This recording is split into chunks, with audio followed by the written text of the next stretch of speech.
We are live. Yes. And I would love to just, first of all, say hello to everyone and welcome to another Knicks Omni Fan Roundtable. So tonight is beyond, without a doubt, our most special roundtable to date. And that's because we are having our first international roundtable with Knicks fans from around the globe. We're so excited. Yeah, we're beyond excited. I mean, from our own travels and just in our interactions on social media, we've come into contact with so many Knicks fans, it blows our mind. I mean, they're everywhere, right? I know, it's a movement. It literally is a global movement. Yeah. We're everywhere. I need to correct myself because I am a part of the they. That's right. So tonight, we're going to get a little bit of insight into the psyche and of the fandom of a Knicks fan that's overseas. We want to know how they've cultivated their fandom and also what it really means to be a part of such a vast but super closely knit community.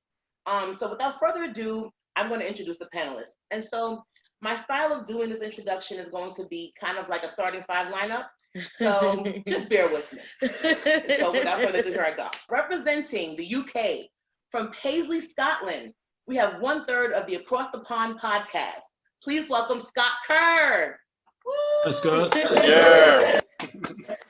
All right, and hailing from Manchester, England, we're happy to welcome another member of the Across the Pond podcast, Martin Haisley. Woo! Also representing the UK, live and direct from Portsmouth, England, please welcome the founder of ChainNetApparel, Craig Hughes. Woo! Let's go! Hell. Straight out of Frankfurt, Germany. Let's have a warm welcome for Knicks superfan, Thomas Freidrich. Yay! Hello, evening. Hello. From the City of Lights and home of Frankie Lakina, please welcome the president of Knicks Nation France, Johanny Montiton. Bonsoir. And last but certainly not least, representing our home country, the U.S.A, out of Richmond, Virginia, we have the founder of the Chiefs Movement and Chiefs Movement podcast. Please welcome Marc Cheatham. Whoa. Happy to be here. Happy to be here. Yes, that's our lineup. Yes, we're super excited to have you all and to, like we said, to dig in a little bit about your Knicks fandom. So we're going to start off by just asking you guys some quick one-word questions to break the ice a little bit and so that we can get familiar with one another. Yeah, they're like quick fire questions. Exactly. So for instance, the first one is, I've been a Knicks fan since, and you're going to enter your year. So Jenn and I have been Knicks fans since 1992. All right, so now we're gonna just go along and everybody's going to answer the question. So we're gonna start with you, Marc Cheats. 2005. How long have you been a Knicks fan? You've been a Knicks fan since? 2005. 2005. Okay. All right, Craig? 94. Was that 94, you said? 94, yeah. Two years after you. Okay, that's a good team. That's a great team. Mm-hmm. All right, Scott. Yes, we heard you. Scott, you've been a Knicks fan since? 92. 92. Ooh, good years. The 90s were the best years. I'm biased. Johanny, you've been a Knicks fan since? Since 92. 92? Oh, what a great year. That was a year. And Thomas. And Martin then after that. 1985. 1985. All right. OG status. Patrick Hughes coming aboard. That's right. Love it. Status. Yes. And Martin, you've been a Knicks fan since? The youngest of the group, 2011, the mellow years. Okay. The mellow years. Yes. Okay. I love the spectrum. It's like a wide spectrum that we have from the 80s to 90s to 2000s. I love it. I love it. We have it all covered. Right. Absolutely. All right. So the next one is, if you had to wear one player's jersey for the rest of your life, whose would it be? All right. So we're gonna start with Martin this time. Whose jersey would you wear if you can only choose one player's jersey? Whose would it be? Ooh, Mellow. It would be Mellow. I was fitting. I was going back and forward with Frank, but no, Mellow. Mellow. I like that. Good I like choice. that pick. All Okay. right, Thomas. John Starks. Woo, great one. We love John. All right, Johanny. Let's go for the beast, Patrick Ewing. Got it. I mean, right. Makes sense. Scott? Anthony Mason. Ooh, oh, you Mason guys in your are, yes, face. I love it. I love it. Respect. Boom. And Craig, is that your answer too, or do you have another? I mean, No, I I'm think going it's to say clear. 4-point play. Larry Johnson. Oh, LJ. great one. Wow. Yes. Oh, God. And Marc? Yes, it's day one. I'm gonna go hometown. He went to Virginia Union. Charles Oakley. Oh, Okay. And Jen? I mean, this might be an unpopular answer because he was a role player. However, he's one of the fan favorites of Knicks fans. And I'm going to choose number 1, Chris Childs. Right. If you know Jen, you know that Chris Childs is her favorite Knick of all time. One Punch Man. Exactly. We already know two pieces of a biscuit. Exactly. And Jazz, who's yours? Well, my favorite Knicks player is Allen Houston, so there's no doubt I'm Yes. rocking number 20 all day. That makes sense. All legend. All right. All right. So next question. If you could invite any current Knicks player to dinner, who would it be? Let's start with Johanny this time. Good question. I will go with RJ Barrett. Because he speaks French also. So why not?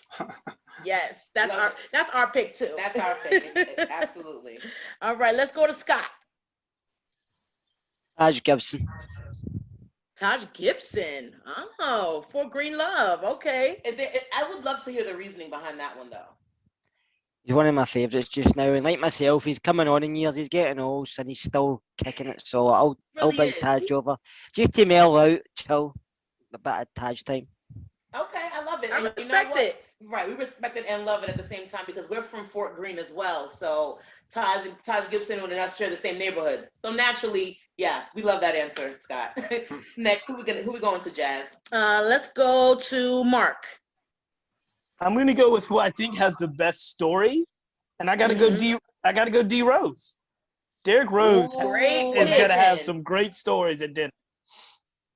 Oh yeah, from all over. I mean, Right, he's seen imagine it all. picking D Rose's brain. Oh my goodness. Man. Yeah, that's a great answer, Marc. All right, so let's go to Craig. Same. Derrick Rose, you know, he's been a Knick before as well, isn't it? So this is his second stint with the Knicks. So yeah, that'd be a good Very one. true. Derrick Rose, definitely. Yeah, and I'm sure a lot has changed. We know a lot has changed with the team since then, and just even him mentally, he's grown up. He's experienced so much more. So again, I understand why you guys picked D Rose. That's a great answer. Absolutely. And now we have Thomas, right? Did we get Thomas? Did we do No, Thomas? we didn't get No, we Thomas. didn't. No. Well, Thomas, I'll who do you go have with over? Theo Pinson, the Theo? chief supporting Wow, officer of the team. This guy is invaluable. This is funny. You know what? That's fitting. That's fitting because Thomas is like a morale guy. He's all about morale and just the vibe of the team. So Theo Pinson is like the Knicks' biggest cheerleader, and that's kind of like what he's known for. He hasn't seen enough PT to really get in with minutes. But as far as being a supportive teammate, And he'd be a fun dinner guest to have. I mean, I hope you're prepared to do some shots because Theo looks like he's ready to do some shots, Thomas.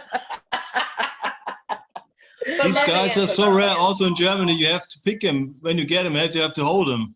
He's so important for the team. Most people don't see that. Yeah. That's true. This is true. And then Martin, I don't think we got your answer on this one, right? No, it's Julius. All-Star Julius. Ooh, gotta go with the All-Star. Yeah, and I love that answer too. He's paying. Yeah, he's paying. Yeah, dinner on Julius. Yeah. All-Star dinner. Add that along with the rest of his fines that he got from. I love that answer though. Also, just because Julius, I'm sure, from being on a team with Kobe to being now the star player of New York, I'm sure he has a lot to offer, and the conversation would just be really deep. So great answers, guys.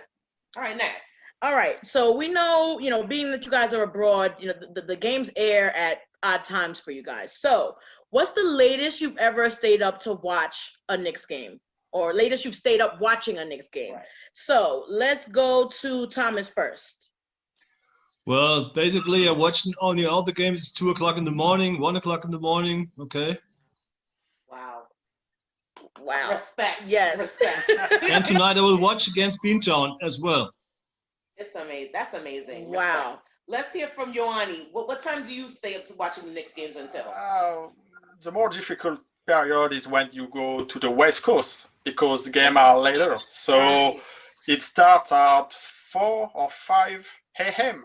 from France. So that's quite difficult, but we are here. We are here.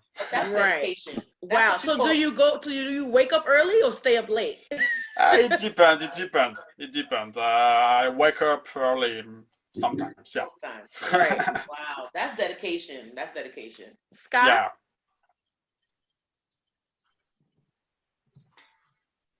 Probably the same as Johanny, because we're in the UK, go to the West games, it's 3 o'clock starts in the morning, so probably 5 or 6 in the morning I've stayed up to. Sometimes you'll try and get a sleep first and then get back up to watch it, but it just depends if you're working or if you're off. Right, that's true. That's a good point. I'm sure on your off days, you just stay up a little longer, but that's amazing. That's just amazing. Thank you for watching. Just even right. I mean, I'm not a Knicks representative or anything, but just thank you for the dedication. Like, it translates to us over here. We feel the dedication that you guys have. Absolutely. Does anybody have a slightly different answer? But I'm sure like everybody is in a similar time zone now, right? So for Craig and Martin, is it the same for you guys around sometimes 5, 6 o'clock in the morning with the West Coast games? Yeah, pretty much. Yeah, definitely. Wow. Props to you guys. Super props. And then Marc. I've got 2 young kids. They are. Wow. That's incredible. That. Like we said, we love the dedication. We thought we were dedicated. And then till we met you guys. Right. You guys trump us. You gotta take it to the next level. I love it. Yes. And then Marc, over here on the East Coast and US, what's one of the latest you've stayed up watching Knicks games? Just the West Coast games. I mean, some of the West Coast games can go, if they start at 10:30 or so, they can go pretty late. But it's nothing like the overseas control. Right, yes. Right. Nothing comparable. We don't have a gripe compared to these guys. But yeah, I would say about 1 a.m. is about standard for like a United States Knicks fan living on the East Coast. But okay. All right, so now we had our little icebreaker. So Jazz, I had one more. This is just a fun one. We'll start with Cheats, and then we'll go across. Okay. What's the first word that comes to mind when you hear the name Reggie Miller? Just one word. Punk. Punk. Love it. Okay, Craig, you're next. There's more than one word, but the whole Nick killer is a lie. It's not true. Yep. He definitely. The 90s as a whole, he had his moment in there, and that was it. He's not a Nick killer overall. I like that perspective. Okay. Come through with the fresh perspective. Yes. Okay, Scott, you're next. Reggie Miller, what comes to mind when you hear that one word? Anger. Yes. Love it. Johanny? Sister. Because Cheryl Miller was the bomb, but yeah. Because that's about the only thing that's good about the Miller name is Cheryl. Right. The real good. Okay. Yes.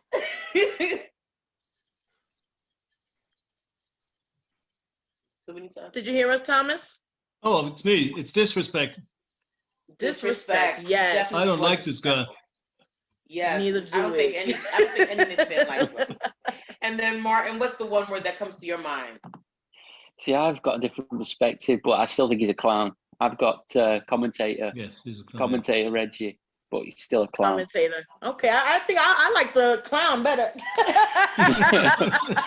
Commentator or clown? I'll go with clown. But yeah, I mean, clown. Of course we respect. At the end of the day, we respect, Reggie's game, but he's definitely not our favorite person. And the first word that comes to my mind when I hear Reggie Miller is Skeletor. Okay. I mean, that is kind of true. Or did you want to? What comes to your mind? I mean, I think he's a Knicks nightmare. Man, I have nightmares of Reggie Miller. So trying to forget PTSD. Right. But okay, so that was fun. Let's get a little deeper. Yeah. We want to know more about your fandom, where it started, and all the things that you guys do with that fandom, like how this has really taken over your lives. So, Craig, we're going to start with you first. We want to know how you became a Knicks fan, being that you live in the UK, in Portsmouth, England, of all places. Like, wow. And then what does it actually mean for you to be a Knicks fan abroad? So for me, when I was a kid, my favourite player was Larry Johnson. So in Portsmouth, you couldn't find a lot of basketball, a lot of NBA, anything. But there was always Chicago Bulls or Charlotte Hornets related to like merch. So I got into Larry Johnson, but I was kind of like, when I looked at the Knicks roster, I liked them from top to bottom. Whereas for the Hornets, I just like Larry Johnson. But I like guys like, so obviously Ewing, Oakley, Starks, you had Derek Harper, Greg Anthony, Hubert Davis, Anthony Mason, Charles Smith, all the way from top to bottom. I love that team. And then as soon as Larry Johnson signed, I was like, this is game over now. This is my team. So that was a match made in heaven for you. Yeah, so it was an amazing time. I mean, even there was the rivalry with the Bulls at the same time as well. And I know the Bulls always got the better of the Knicks, you know, during the 90s. However, I love the fight that the Knicks put up. So, you know, these days, in today's game, you know, Ewing, he's stuck with the Knicks. There was no desire to go and play with Jordan or anything like that. It was just always, okay, you knocked me down, I'm going to get back up.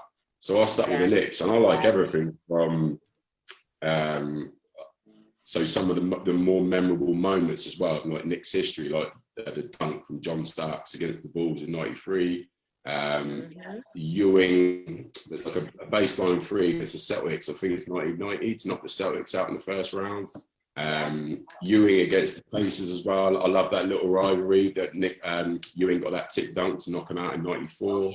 So there's just all these little moments that when I used to see him, I see the crowd reaction. I love the orange and blue. I love the arena music, like all the minor details, you know. And my mum's from Jamaica as well, and Patrick Ewing was repping Jamaica, so it was all so many things. Yes. That's a small portion of why. That's a small reason why I love the Knicks. So. That's amazing. That's amazing. And also, we've read about, you know, with your company, ChainNetApparel, that you're trying to kind of blend your love of basketball with community needs and just exposure of the game of basketball in England as well, correct? Yeah. I mean, the thing is, so basketball is actually popular in this country, but there isn't an infrastructure for it. So the go-to sports. So basketball is the second most popular team sport. So football, or soccer as you call it, is the most popular sport, and it always will be, and that's fine. Right. But there's no money goes into basketball. However, the participation's there, so it just needs to be sort of a bit more glamorized as to, you know, this game is a beautiful game and basically needs more investment. If it's not going to get the investment, then I'll just do my little bit to try and give it exposure. I love it. We love it. We love it. And we just love how just your love of the game has translated into you doing bigger things and helping other people. You know, that's the name of the game for us too. So that's how we've used our fandom as well. So we relate there, we see eye to eye, and kudos to you. Yeah, absolutely. Awesome. So we're gonna go down to Thomas next. And we obviously, Jazz and I know Thomas. He's like, he stays in contact with us for every game. He gives, you know, sometimes we don't even know, we haven't gotten the update on who's playing and who's not playing, but Thomas lets us know. So we consider Thomas to be a super Knicks fan. Yes. So Thomas, being that you're a super engaged and proud member of the Knicks fan community, where does your passion come from? And like, what does rocking the orange and blue mean to you down in Germany? Wait, Thomas, before you start, if you could pull your camera up a little bit so we can see your face a little better. All right, perfect. There we go. Okay. First of all, I was playing basketball by myself, not far as good as players right now, but anyway, for more than 20 years. And I started playing basketball with 12 years old. And this was 1974, just a year behind when Willis Reed was limping into the Garden. And in respect to this was one of the events which motivated me to change from a fan from the Lakers to the New York Knicks, because I liked until today the effort, the fight until the last second. Also, when we lost some games the last time, okay, but anyway. And my favorite team, which is really shown that, is the 1994 squad with Derek Harper, John Starks, Yes. Anthony Yes. Mason, rest in peace, Charles Oakley, and Patrick Ewing. And these guys show exactly what eventually our guys might show in the nearby future. On defense, taking no prisoners, and on offense, make some moves. And my key event was in 1992. I celebrated my 30th birthday at Chicago at the Game 7, the legendary Game 7 against the Chicago Bulls, when we got blown out in the fourth quarter. And I was sitting on a season tickets holder place in a New York Knicks t-shirt and a cap, all around Chicago Bulls fans. And for 3 quarters, I was very active, rooting for the Knicks. But in the fourth quarter, I got very quiet. You know the end result. I know, man. Classic. That was my one and only time when I saw the Knicks live. And from then on, I'm a really diehard Knicks fan. I defend the Knicks wherever it comes. All in the last few days, you remember the Big Three, the question with the Big Three when the Big Five, and Julius just said, oh, wait a minute, we got a Big 15. These are the stories I like so much about this team. When I post something, I write team in capital letters. And that is, I really mean it that way. And we have something special right now. That's exactly what I like. The resilience, the grittiness to fight till the last second. And that's why I'm a dying Knicks fan. We couldn't have, I mean, that is a quintessential story of a Knicks fan. Just falling in love with the character, the grittiness of the earlier teams, but now seeing it kind of manifest in these guys now. It's just kind of renewed old school Knicks fans. I consider myself to be one I was going to say it's done the same for us. It's been the same for us. So I really truly appreciate that story. Thank you for sharing that. Eventually, I might add something. To this special situation which we're all in with the C virus, to see a team coming together to grow, this brings some sparkle into life every day, and that's also why I'm so interested in trying to follow up as close as possible. And these moments when these guys show respect, or like Theo Pinson was voting for Julius as an all-star, stuff like that. This is so rare, this is so seldom, and it makes some fun. That's the word I was searching for. It makes a lot of fun. It does. It does. It does. Because camaraderie is everything. When you see the guys having a good time on the bench and you know that they're supporting one another, it makes you just want to stand behind them that much more. You know, we feel you, Thomas. Wonderful. I love that perspective. All right. So we're gonna move on to Johanny. And as the president of Knicks Nation France, I mean, we know that you have organized several games, so, you know, with your group members to come down to the Garden. And you guys are diehard. They come out in droves. I mean, you guys are deep. Yes. Really deep. So tell us a little bit more about why you felt the need to start Knicks Nation France and the importance of bringing Knicks fans together in France and then bringing them across the pond to the Garden. What does that mean to you? What does that mean? To gather people, to share the passion with different members, and to have the opportunity to go to the Madison Square Garden and to share the vibe of the Madison Square Garden when the Knicks plays. So we definitely loved and fall in love with the team in the early 90s with a lot of energy, maybe not a lot of talent, but it's play with us and with defense. So that's why we fall in love with the New York Knicks. And it's easy now to come from Europe and to go to New York. So why not going with a group of fans, even if we are from France?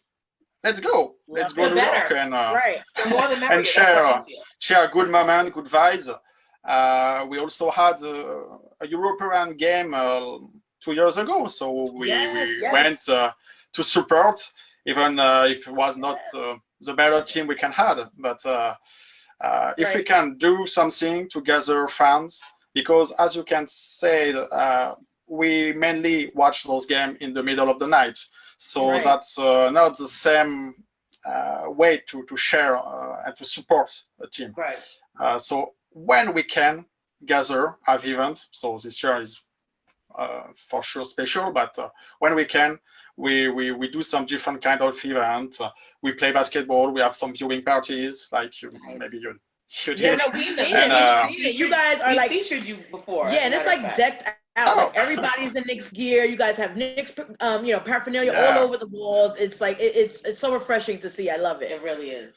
So we cross the world, the passion, the orange and blue cross the ocean, And we have a lot of fans of Knicks, even if we don't have the success we can hope for. But let's be patient. Let's be patient and keep up fun with this team.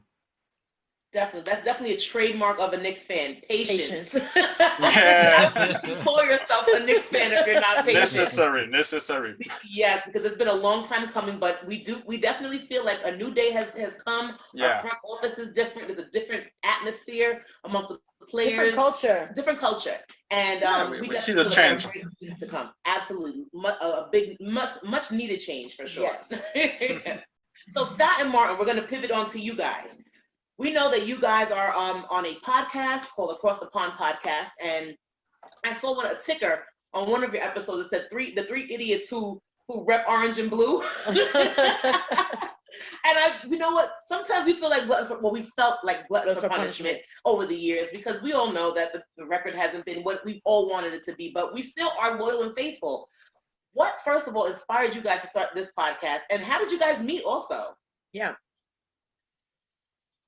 Well, so I guess whoever wants to, we'll start with you, Marc. Well, I've been a Knicks fan, as I say, since 2011. I fell in love having gone to New York City with my wife. We both visit quite frequently, not so much of late. We'll always go to Knicks games, and there's no venue quite like Madison Square Garden. I'm a soccer fan. I've seen my team lift the FA Cup at Wembley. I've been to, huge stadiums, Arsenal, United, City. Yeah. There is nothing like the Garden. Wow, that says something. That does. That says a lot.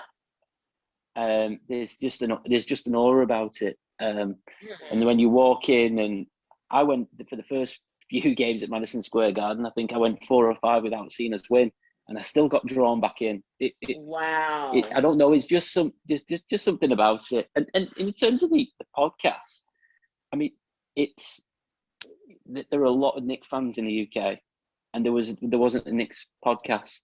We would speak frequently, via Twitter and other social media. Right. We thought, what the hell? Let's get together and let's talk some Knicks. Right. Why not build it? If it's not there, build it yourself. That's right. Especially if there's a need. I just want to meet every UK Knicks fan, because Jasmine and I have traveled to the UK. It's like kind of our home away from home, we call it. And so we just can't wait till we're back, and also back in Paris, because we've been to Paris as well. We haven't been to Germany, but we're coming to get there. We'll be there soon, Thomas. But can't wait to just get in contact with you guys and really feel the atmosphere live. Can't wait. Yeah, definitely. And Scott, you want to let us know about where your passion for the Knicks comes from? Well, when I was younger, I started into NBA through Michael Jordan, basically because he was a big name in the UK, and there wasn't a lot of, you couldn't watch the NBA through TV. It wasn't a thing as internet and stuff like that when I was younger, so it was just everything. Then they started showing a programme on Channel 4 in the UK, and it was just highlights and games, but it's basically mostly the Bulls games. So I like Michael Jordan because he's probably my favourite ever basketball player, even though he's not a Knick, just because he's MJ. But I get a gift from a relative. It was a New York Knicks hat, so they became my team. And I never changed teams because I'm not one of the guys to say, right, I like this guy, so I'm going to support that team. Because even though I liked MJ, I was never a big Bulls fan. So I got to the Knicks, and I just stuck with the Knicks, and I thought, that's my team. So through good and bad, and don't get me wrong, the 90s were really good, I have to say. And then the last 20 years haven't been great, but you stick with them. Yeah. And it's interesting that you said that, you followed Michael Jordan earlier when you couldn't get coverage of maybe, Knicks games and things, because as we've had conversations with, other fans abroad, NBA fans and Knicks fans alike. And, it's funny because they tend to kind of follow one player as opposed to a team. Yeah. So, it's just really refreshing to hear, okay, even just like Craig mentioned, he first had a love for LJ, and it kind of, once LJ got traded to the Knicks, he became a diehard Knicks fan. And so it's refreshing, but also great just to hear how you started off being a fan. It started with the love of a player or just the NBA in itself, but that you just got drawn to the Knicks. and stayed loyal is kind of like it's a huge feat, because most people would have, there's lots of fair weather fans out there, lots of fans that would have jumped ship, when the going was rough, but for you to still stick with the Knicks it just says a lot. So yeah, thanks for your loyalty, and thanks for actually, again, putting your passion into something that other people can benefit from, like your podcast. I have to say, one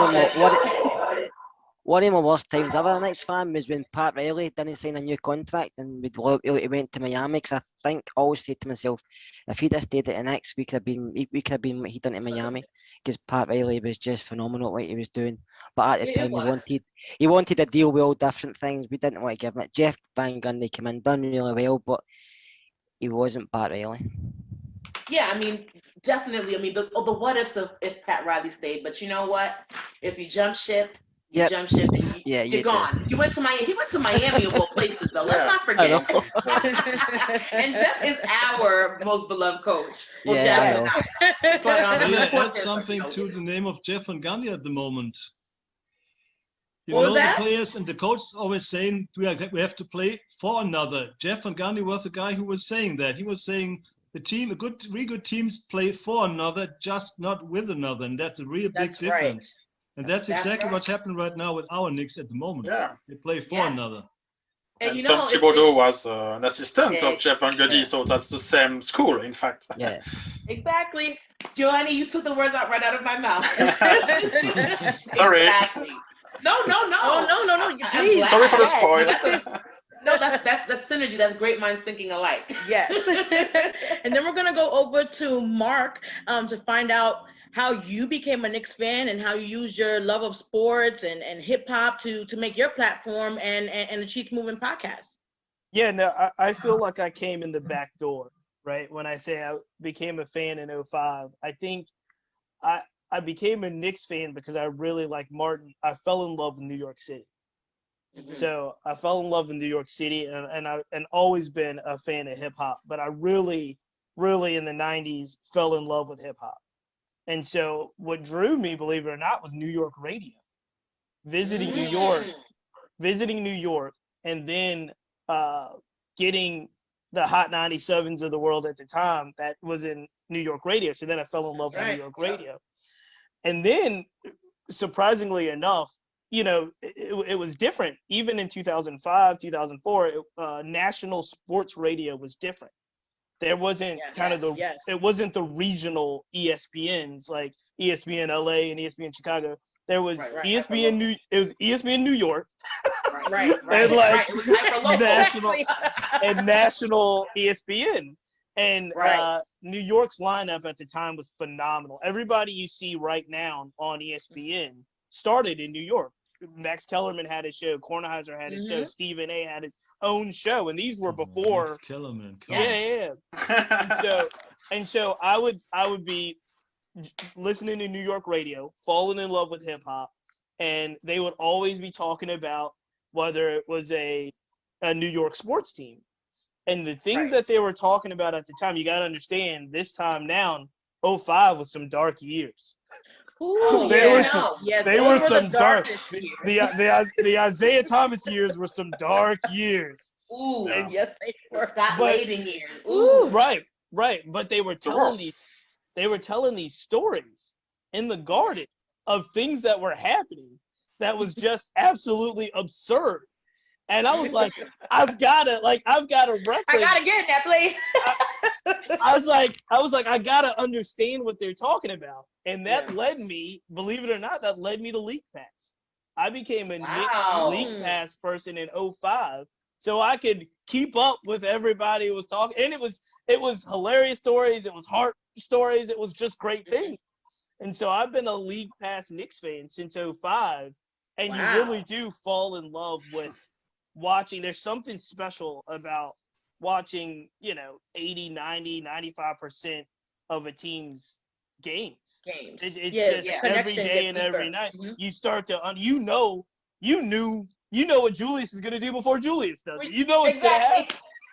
And so I fell in love with that intimacy of being a Knicks fan. And the thing that turned great for me after really becoming a Knicks fan even later in time was what's happening right now is you can have a Knicks conversation anywhere, any city that you go to. You start talking hoops, you start talking Knicks, you start talking New York. And for me, it always went hand in hand with culture. So hip hop culture, sneaker culture, hat culture, Knicks, all was synonymous. And so that's how it all started for me. And I became a Knicks fan in 2005. I started my blog in 2011. And it really did focus on that culture aspect. So it wasn't just hip hop music, but it was what's happening in hip hop culture, what's happening in sneakers, what's happening in news, what's happening, and the Knicks just went hand in hand with that. Yeah, and all those aspects of culture, they bleed into sports. I mean, but the athlete is a model. He's a music connoisseur. You know, he's everything. You know, he embodies all aspects of the culture that he's from. So naturally, that's the route that you went down. Most hoopers want to be rappers, and most rappers want to be right. Lillard, Dame Lillard, and Iman Shumpert. Oh, well, right. And all of them. Look, those are the popular ones. There's some bad rap albums from hoopers out there. Ooh, oh my goodness. Who else was it? There was Chris Webber. I think Ron Artest. Ron Artest. Yeah, Iverson. Right. Iverson almost got banned out the league for his rap CD. Yes, I remember. Only two tried to rap. Yep. Yeah, I'm sure there's countless more. Right. We'll get back onto the Knicks track. And so just about this season, we're a little bit past the halfway season already, and the Knicks haven't really made any moves except for we acquired like two players on two 10-day contracts, right? And got rid of Austin Rivers. But what do you guys? This is going to be open to the floor, so anybody can jump in. But what do you guys feel? What do you guys feel we're missing? Where do we need the most help? What position, or what moves needs to be made? Right. Anybody can jump right in. Or if not, I'll call on someone. Okay, let's go to Craig. Maybe a bit of depth off the bench. So at the minute I see it as, and I think everyone else sees it as, you've got Randall as the primary scorer, and you've got RJ Barrett just coming in behind him as well. And I just feel like there are games sometimes, because when you look at the overall stats, I think Knicks are right up there in regards to defense and fewest turnovers. Right. So, and I think that's helped. I know we keep losing in these close games, but these are games we would have probably got blown up by 20 or 30 last year. So I think, and these are low, and these are quite relatively low scoring games as well. So I think we just need maybe a third option who could probably put up between 15 and 20 a game. So who that is and what position, I don't know, but I do feel like in regards to defense and not turning the ball over to where we were a year ago, I see for someone like me, I'm just all about progression. So I know everyone's got their sights set on the playoffs, and I have as well. But when I look at the team this year compared to last year, I can just see the growth.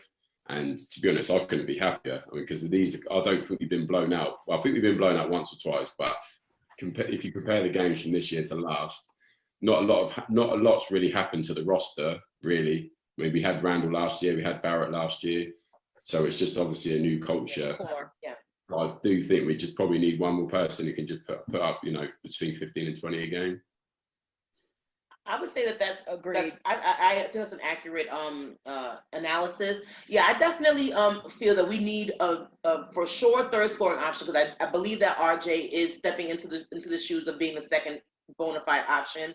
But I definitely think we need something in the two guard position, because Reggie Bullock and Alec Burks while I like the progression that I'm seeing from Reggie Bullock. Yeah, since All-Star break, like he's been making like his 3-point percentage has been really good. Yeah. But I still don't feel like they're consistent enough to be the guys that are going to stay in that position. Right, to be the starter. Yeah, no. Like I think Reggie Bullock or Alec Burks could be a good, off the bench guy. Absolutely. But we need a legit shooting guard, somebody that can actually shoot and you can rely on them, on those shots going in. And they could even be, a 2 or 3. Yeah, switch off. Exactly.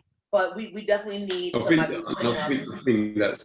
the thing that's helped is the fact that there has been a culture shift. So obviously, no one wanted to come to New York maybe a year or two ago because of Dolan and whatever other reason. Right. But I know Rivers has gone now, but Rivers said at the start of the season that no one wanted to go there, but he was up for the challenge. Obviously, Rivers isn't what we're looking for in regards to a bona fide scorer, but you know, big free agents like Kevin Durant and Irving, when they went to Brooklyn, they were probably laughed at the opportunity to go to play for the Knicks because, you know, everything was all over the place at the time. We were in So, shambles. Yeah, and if you remember, sorry, Craig, that's all. but do you remember that off season when there were all the rumors that KD and Kyrie were coming to the Knicks?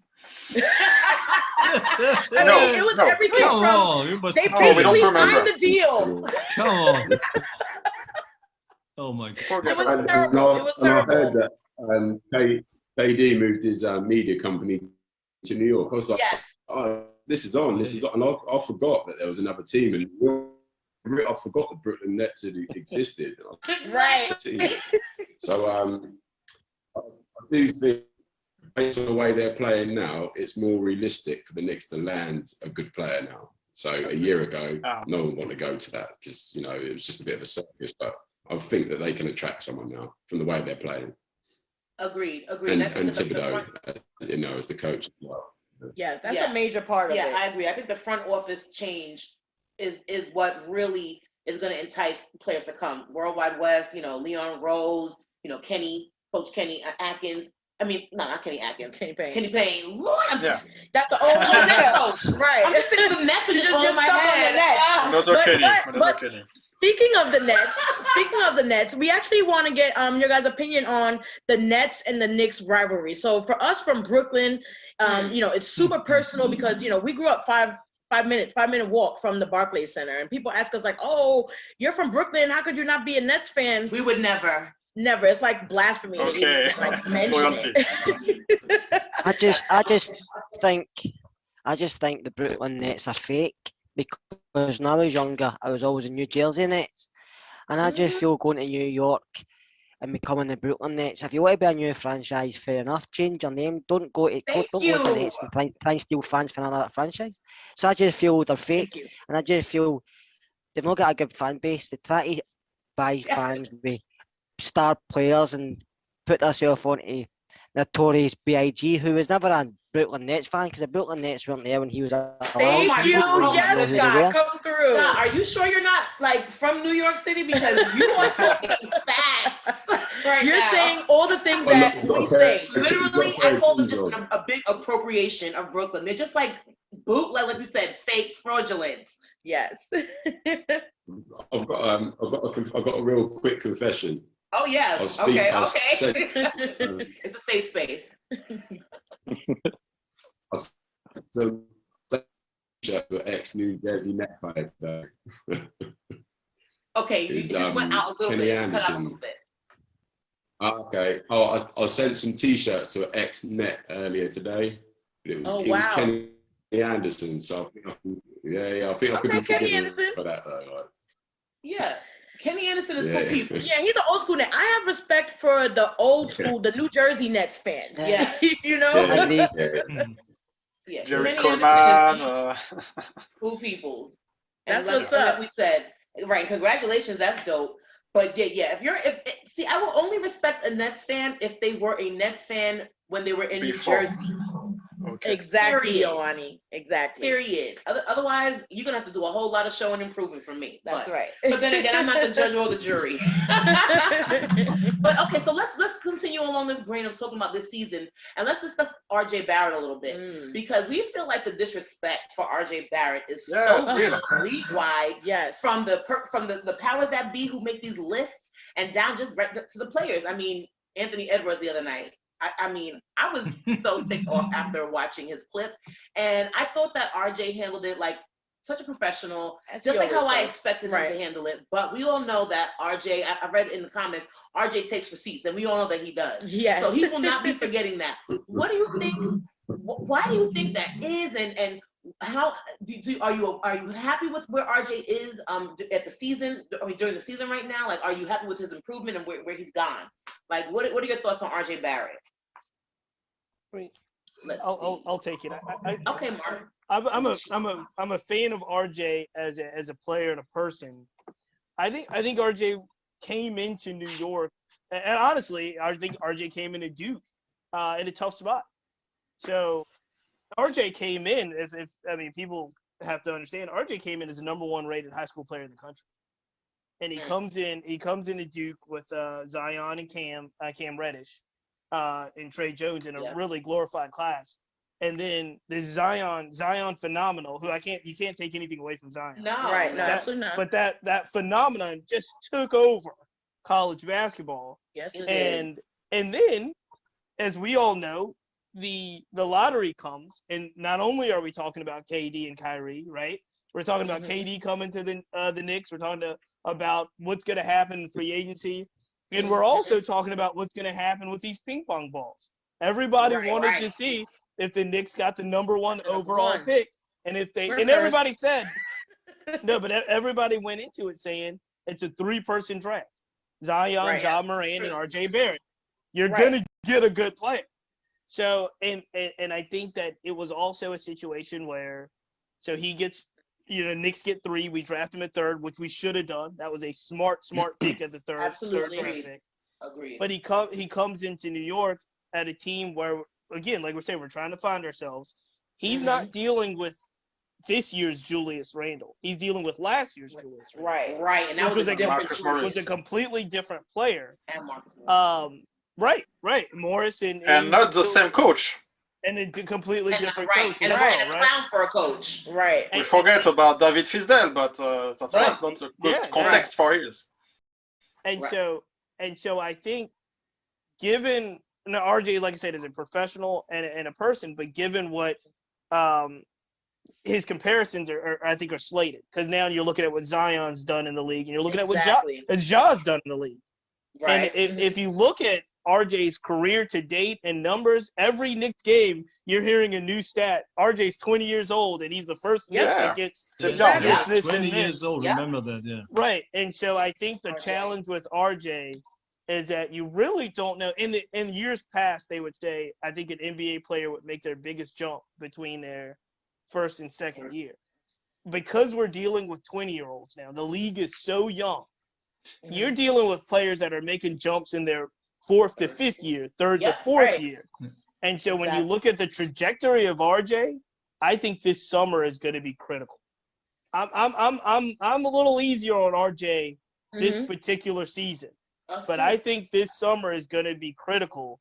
And if he comes into 21 years old, 3 years in the league, and really starts to play like the player that we think he can be, along with Julius, he really is the glue and the key to what the Knicks' future can be. So I think that he just needs to keep learning, but I think this summer for RJ is going to be real critical. I agree. We couldn't have said that better ourselves. We're really big RJ Barrett fans. We think that the sky is the limit for him. We've seen the improvement from last season. I mean, even from the first half of the season to now, he's just constantly improving, and that's all you can really ask for. And like you said, you look at his age. I mean, come on, he would be what a junior or a sophomore in college. He'd be a junior. The player of the game in the national championship for Baylor was a junior. He's in the same class as RJ. Look at that. Right, exactly. May I add something to RJ Barrett right now? Yes. You've seen that stupid and curious ESPN top 25 young players list. Oh, my goodness. I'm very excited how RJ will respond to that. He will took it I personally. love his interviews. He's such a mature guy. He's just 20 years old, and he's more mature than some guys with 40 or 50. He's such a calm and cool guy. And about his playing, eventually he should try to get even more to the basket. He's unstoppable when he's driving to the basket. He should always look for the 3. When you make a 2-point and 1, it's also 3 points. And that's exactly what we need at the moment. I'm with you with the shooting guards, sure. But sometimes we depend too much on the 3. To win with the 3, got the 3. When we put it a little bit Live and more to die the by the basket, three. get fouls, okay, we got another 3 points. And coming up to the last few games, hopefully tonight against Boston, we will play for 48 minutes and be locked in on That's defense right. for 48 minutes. We blew some games with 15 or 17 point lead. And sometimes I really was wondering what coach was doing when he has some kind of a pattern with his rotations and the combinations on the court. And like the other guy said some minutes before, he should go with the 11 guy, eventually with the 12 guy rotation, and give some guys like Obi and Frank or Kevin, for example, who's shooting three-pointers in between 5 minutes and usually get no playing time. He should a little bit open up our coach. That's my point of view to this situation. Oh my Yes, gosh. I love that point because you should have your own show, Thomas. Definitely. You're right on point. No, on right our, on point. sorry. I was just going to say on Absolutely, RJ Barrett. Marc, please. No, RJ Barrett has been dealt a bad hand. I think the first year he was drafted, the Knicks didn't have a point guard. They still don't have a real point guard. No spacing. Teams can just, when he drives to the rim, they can clog the paint and they can stop him doing what he does best. He's developed a shot this year. It's not the finished article, but this year again, they've got a point guard who teams can just stand off. When Quickly's on the floor, it's a little bit different. You've got to respect him as a shooter, but when Payton's out there, it really sort of clogs. It clogs the team. It's not as a well-oiled machine as what it probably could be. And the problem that RJ's got is it just emphasizes some of his weaknesses at the moment, which he's not some guy who's going to take you off the dribble with for three. He's some guy. He uses his strength at the hoop as opposed to wiggle or beating someone off the dribble. Yeah, exactly. Yeah, and so the Knicks, they made the right pick, and they've just not yet surrounded him with that complementary cast who are going to bring the best out of him. Not yet. Yeah, that was very well said. Yeah, and he has to shoot better. I mean, we do have to, if he's going to insist on shooting those outside, like the threes and the long two, if he's going to shoot them, you notice you said he's gotten better as the season's gone on. Well, he's taking better shots. He's taking better shots. Shot selection, yes. But he's going to have, like I said, when he comes back next year, he's going to have to be able to knock down shots.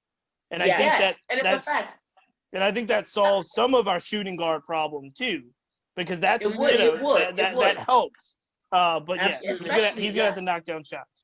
Yeah, especially with just the way that the nature of the NBA is different. I just saw a clip last night of a guy who was literally underneath the basket, passed the layup, and passed it out for the 3-point shot. He was wide open under the basket. Like, these guys are not even thinking about scoring easy points. It's just all about shooting. It's all about the three. So granted, I'm not a fan.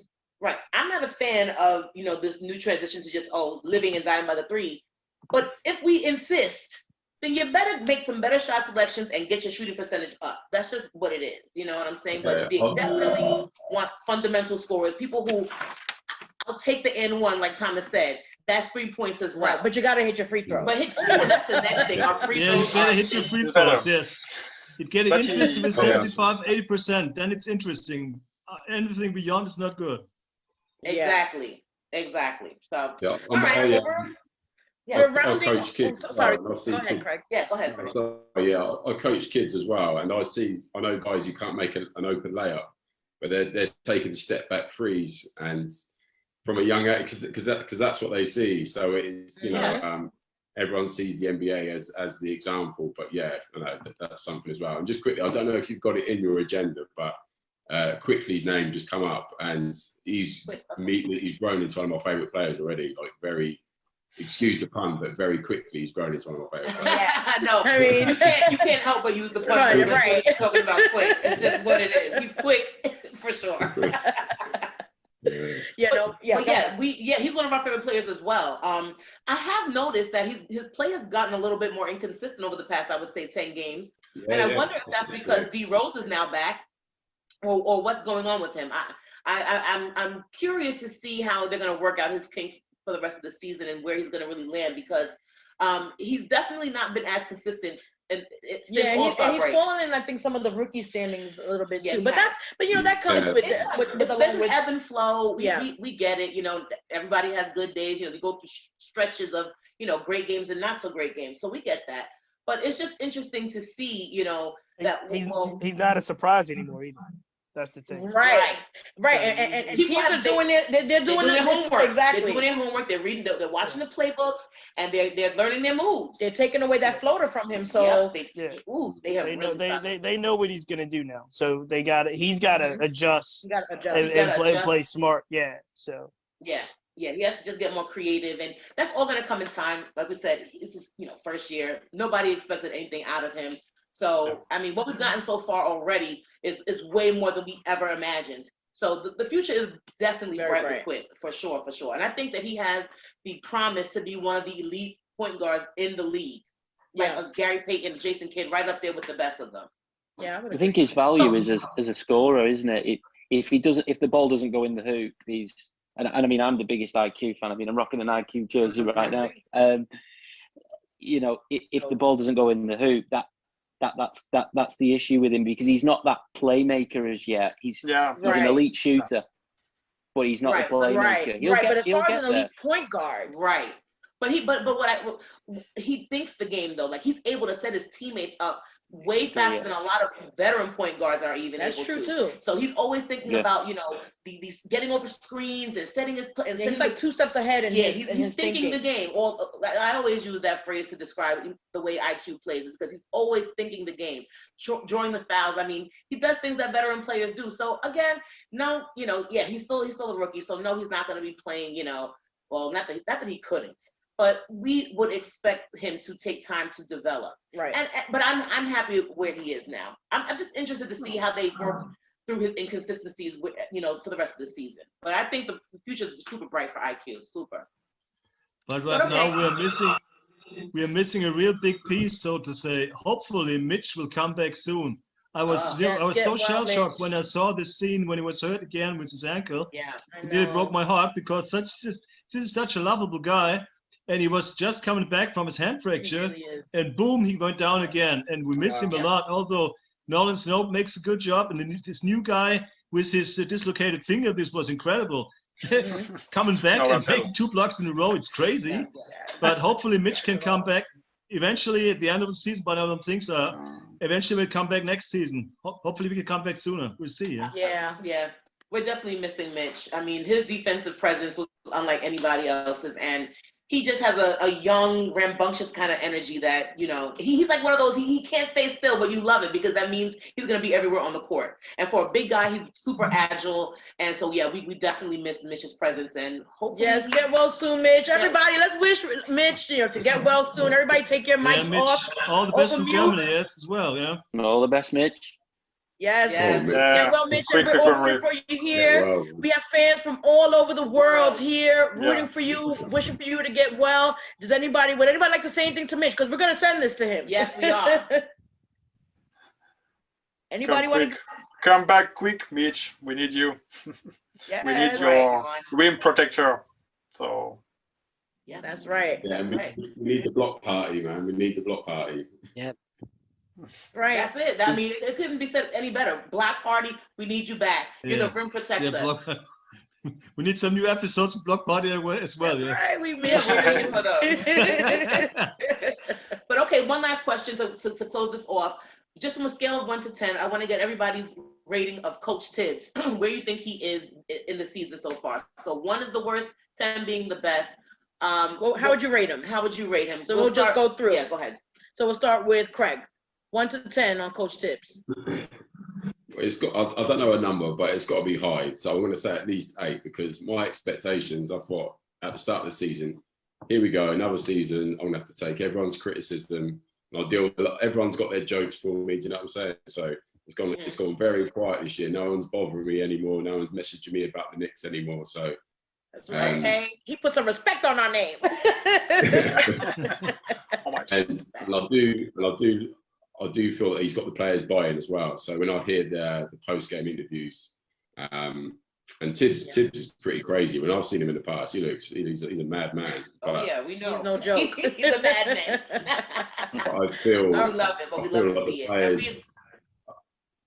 I feel like the players will come through a wall for him at the minute, and he's getting the right responses from players like RJ, because I'm a big RJ fan as well. He's someone I really want to see do well. When I see the box score, I always check for his to see how he done. And I know there was a little patch probably a couple of weeks ago where his minutes started to dip a little bit, and I was a little bit concerned. I was like, oh, that's not the right guy. But since then, I mean, I can't see that there's been any botheration in the camp at all. So I'm going to say at least an 8. Okay, all right, cool. Respectable. We're winning, you know what I mean? We're winning games. We would agree. That's a strong 8. Yes, strong 8. 8 is great. What's up, Scott? What are you giving Tibbs on a scale of 1 to 10? I'll go a 7, just for the fact, knowing what Tibbs is like, you probably give himself a 7.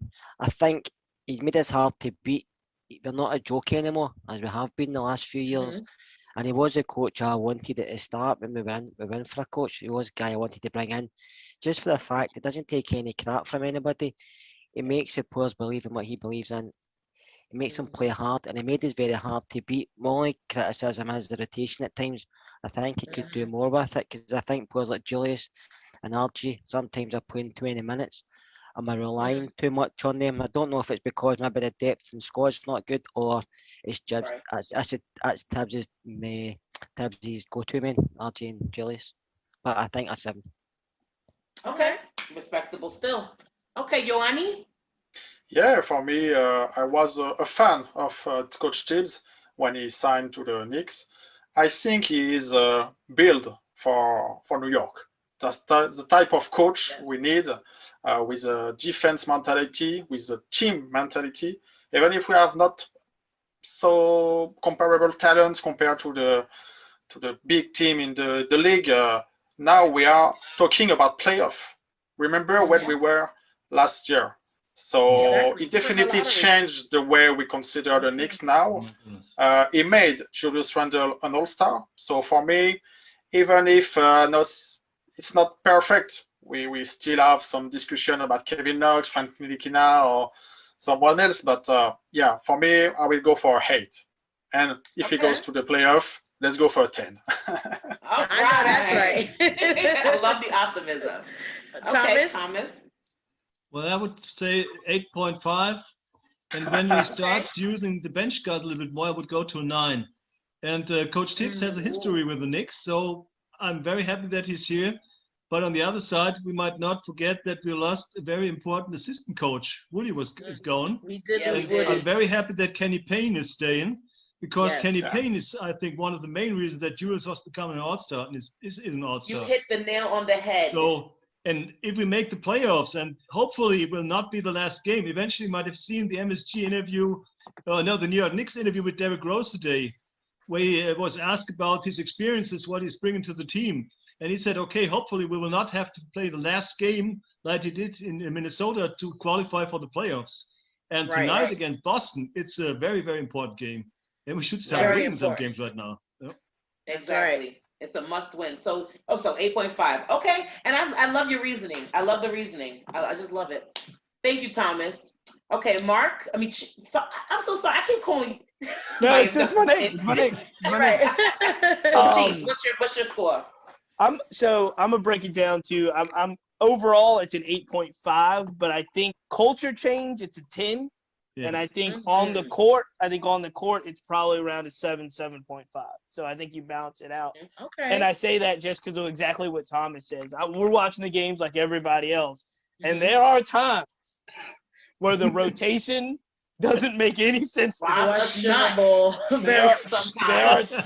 There are times where we don't utilize, I think, players off the bench that should be utilized, and we're looking at the court and we realize we don't have the scores that we need on the court, or we can look at a lineup and say that this is not going to end well for us. And I don't know what it is about these third quarters.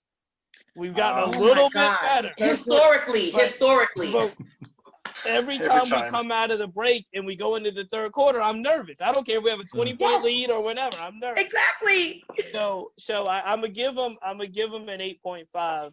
but I would like to see a way to figure out, and I think one of his strengths is the fact that he is a stubborn man. He's a stubborn, the way he likes to do things is the way he likes to do them.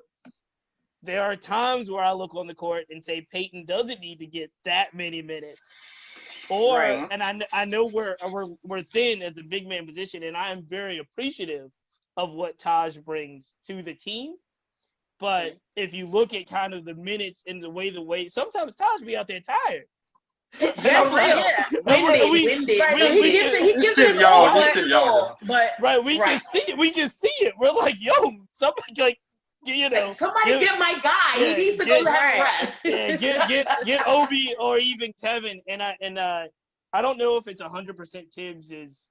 I mean, he's the coach, so we got to look at it. But there are times where Frank has shown that he can get some time in there. I mean, his defense. I think he should have been playing D on Kyrie. And there's some times where I think Kevin, we got to see what Kevin and Obi really can do at certain points in the game. So I'm gonna go with an 8.5. Okay, that's fair, and again, love the reasoning. Right, and last but not least, Martin. I mean, everyone's hit the nail on the head. It's probably an 8.5. There's so many coaches in the NBA, and you can guarantee when they get a new job what the buzzword is. Culture. I'm going to change the culture.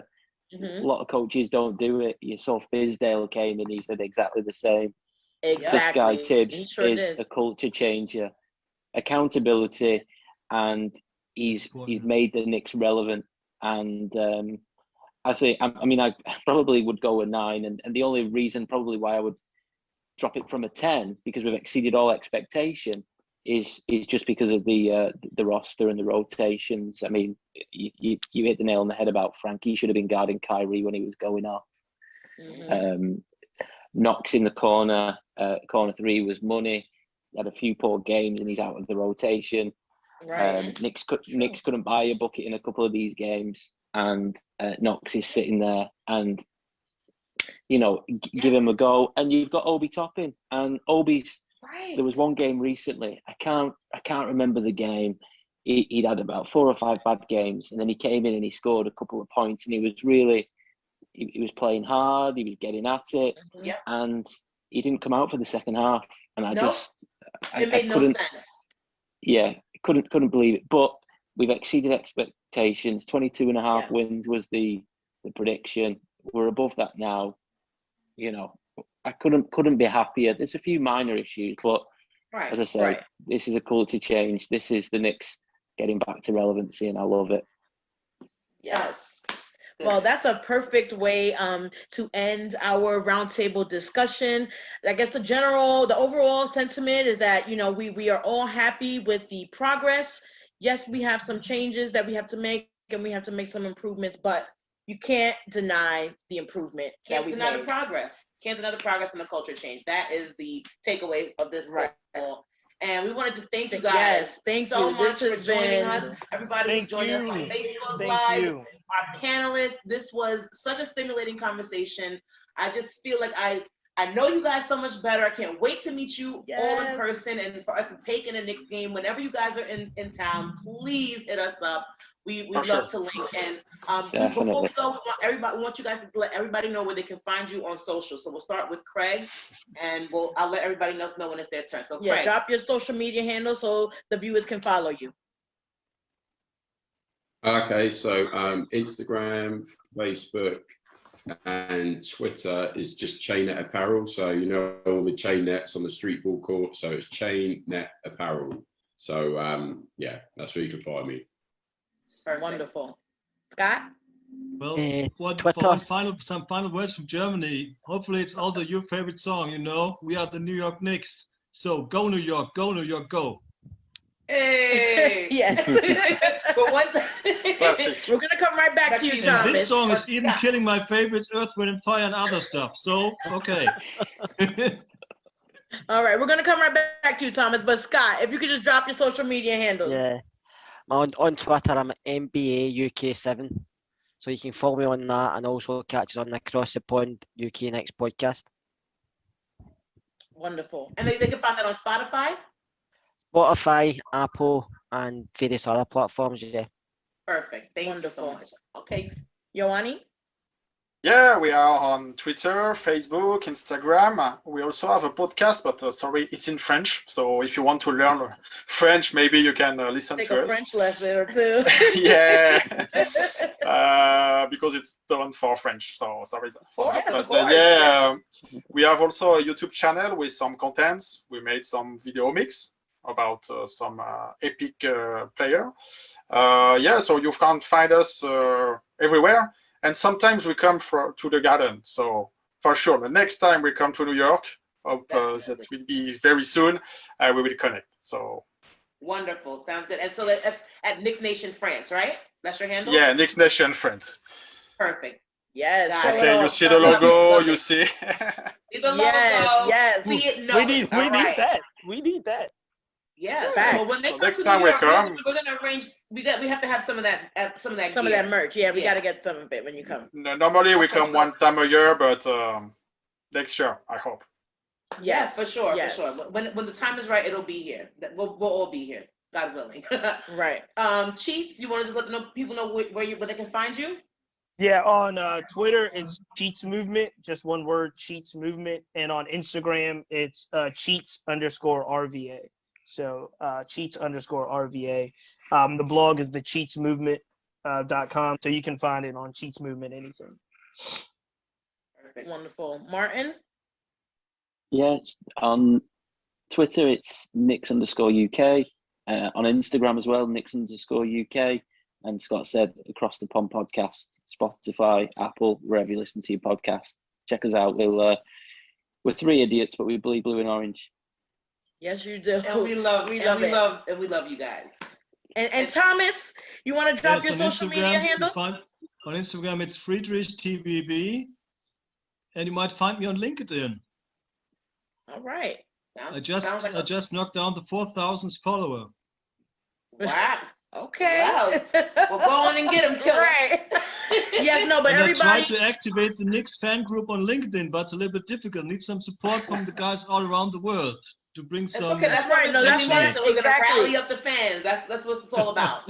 To continue to connect and unite each other. Yes. Everybody go follow everyone that's on this panel. They all have really really great things to say about the Knicks, and you just go follow. You can't go wrong. And follow us as well, please. OmniFan on YouTube, Knicks OmniFan everywhere else. You Facebook, Instagram, and Twitter. Comment, subscribe, like. We'll get more content out for you guys, and we'll see you next time. Thanks for hanging out with us. Thank you. Peace Thank out. you very much. Yeah. Stay Thank healthy, y'all. You too, you guys. too, yes. Everybody stay healthy and safe. Yes. And we'll see you soon. For Thank sure. you. Take care. Thank you. Thank you. Bye. A pleasure. Bye. Bye. Bye, guys.